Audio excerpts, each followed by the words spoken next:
You, John Fitzgerald Kennedy, do solemnly swear. I, John Fitzgerald Kennedy, do solemnly swear.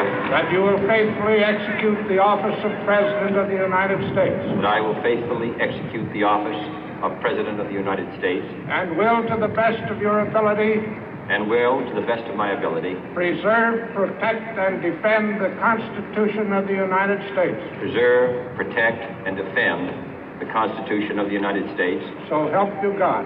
So help me God.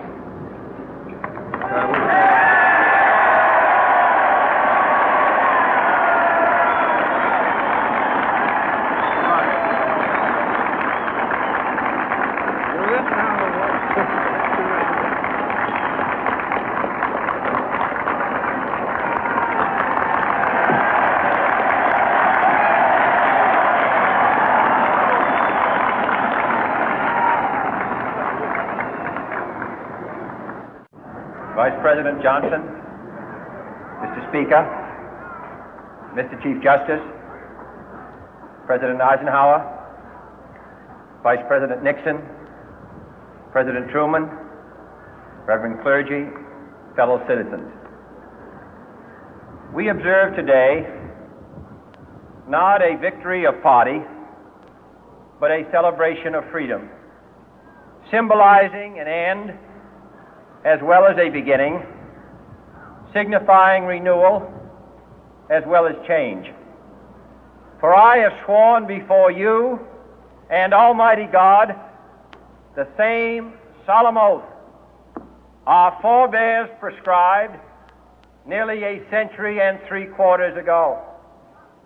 The world is very different now, for man holds in his mortal hands the power to abolish all forms of human poverty and all forms of human life. And yet the same revolutionary beliefs for which our forebears fought are still at issue around the globe. The belief that the rights of man come not from the generosity of the state, but from the hand of God.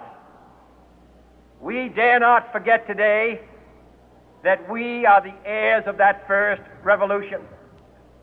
Let the word go forth from this time and place to friend and foe alike that the torch has been passed to a new generation of Americans born in this century, tempered by war, disciplined by a hard and bitter peace, proud of our ancient heritage, and unwilling to witness or permit the slow undoing of those human rights to which this nation has always been committed and to which we are committed today at home and around the world.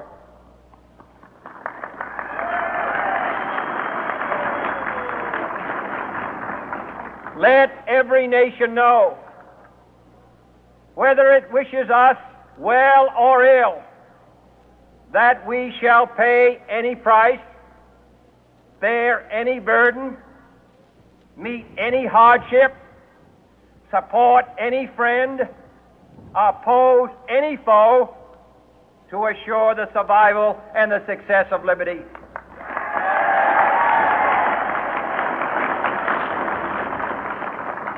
This much we pledge and more. To those old allies whose cultural and spiritual origins we share, we pledge the loyalty of faithful friends. United, there is little we cannot do in a host of cooperative ventures. Divided, there is little we can do, for we dare not meet a powerful challenge at odds and split asunder. To those new states whom we welcome to the ranks of the free, we pledge our word that one form of colonial control shall not have passed away merely to be replaced by a far more iron tyranny. We shall not always expect to find them supporting our view, but we shall always hope to find them strongly supporting their own freedom, and to remember that in the past, those who foolishly sought power by riding the back of the tiger ended up inside.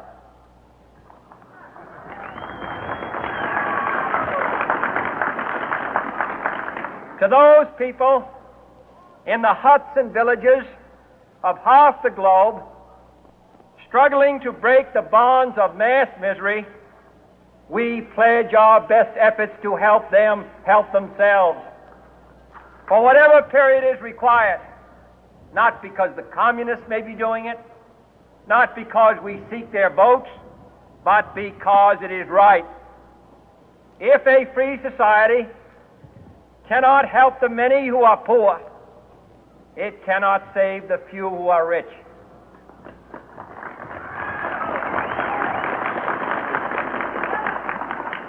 To our sister republics south of our border, we offer a special pledge to convert our good words into good deeds, in a new alliance for progress, to assist free men and free governments in casting off the chains of poverty. But this peaceful revolution of hope cannot become the prey of hostile powers. Let all our neighbors know that we shall join with them to oppose aggression or subversion anywhere in the Americas. And let every other power know that this hemisphere intends to remain the master of its own house.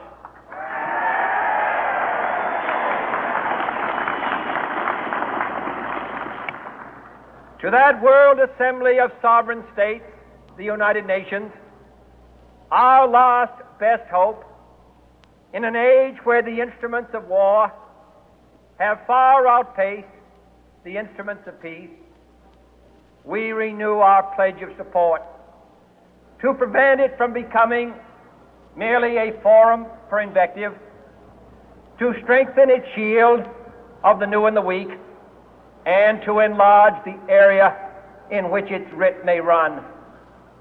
Finally, to those nations who would make themselves our adversary, we offer not a pledge, but a request that both sides begin anew the quest for peace. Before the dark powers of destruction, unleashed by science, engulf all humanity in planned or accidental self-destruction, we dare not tempt them with weakness, for only when our arms are sufficient beyond doubt can we be certain beyond doubt that they will never be employed. But neither can two great and powerful groups of nations take comfort from our present course, both sides overburdened by the cost of modern weapons, both rightly alarmed by the steady spread of the deadly atom, yet both racing to alter that uncertain balance of terror that stays the hand of mankind's final war. So let us begin anew, remembering on both sides that civility is not a sign of weakness, and sincerity is always subject to proof. Let us never negotiate out of fear, but let us never fear to negotiate.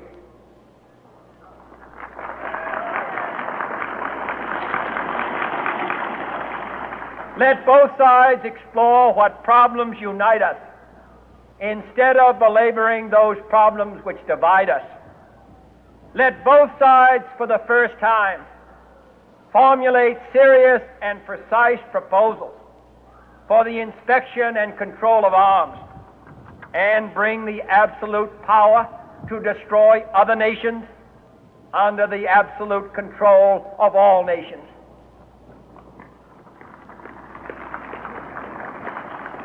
Let both sides seek to invoke the wonders of science instead of its terrors. Together, let us explore the stars, conquer the deserts, eradicate disease, tap the ocean depths, and encourage the arts and commerce. Let both sides unite to heed in all corners of the earth the command of Isaiah to undo the heavy burden and let the oppressed go free. And if a beachhead of cooperation may push back the jungle of suspicion, let both sides join in creating a new endeavor, not a new balance of power, but a new world of law, where the strong are just and the weak secure and the peace preserved. All this will not be finished in the first 100 days, nor will it be finished in the first 1,000 days, nor in the life of this administration, nor even perhaps in our lifetime on this planet. But let us begin.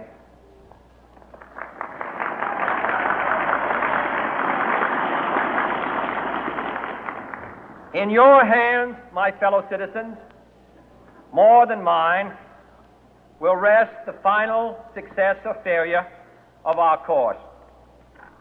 Since this country was founded, each generation of Americans has been summoned to give testimony to its national loyalty. The graves of young Americans who answered the call to service surround the globe.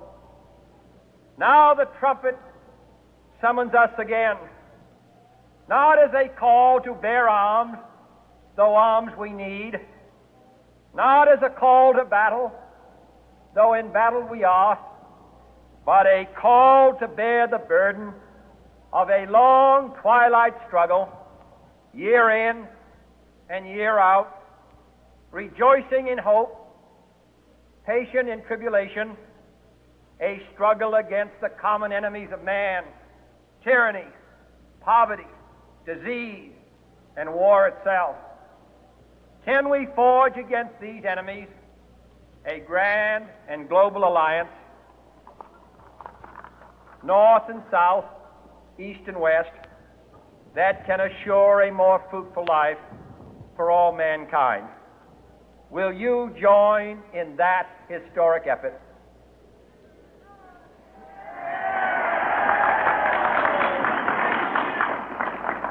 In the long history of the world, only a few generations have been granted the role of defending freedom in its hour of maximum danger. I do not shrink from this responsibility. I welcome it.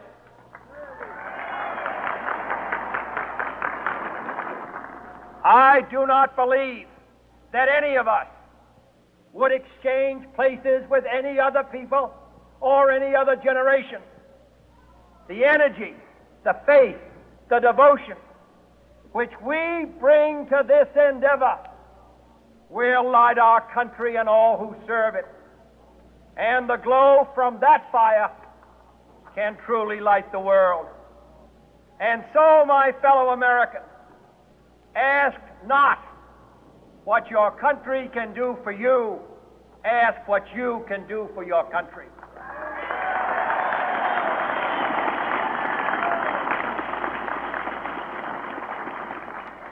My fellow citizens of the world, ask not what America will do for you, but what together we can do for the freedom of man.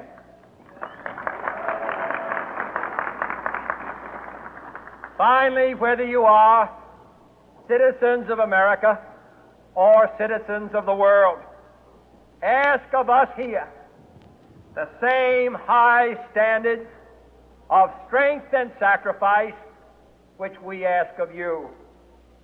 With a good conscience, our only sure reward, with history the final judge of our deeds, let us go forth to lead the land we love, asking His blessing and His help, but knowing that here on earth God's work must truly be our own.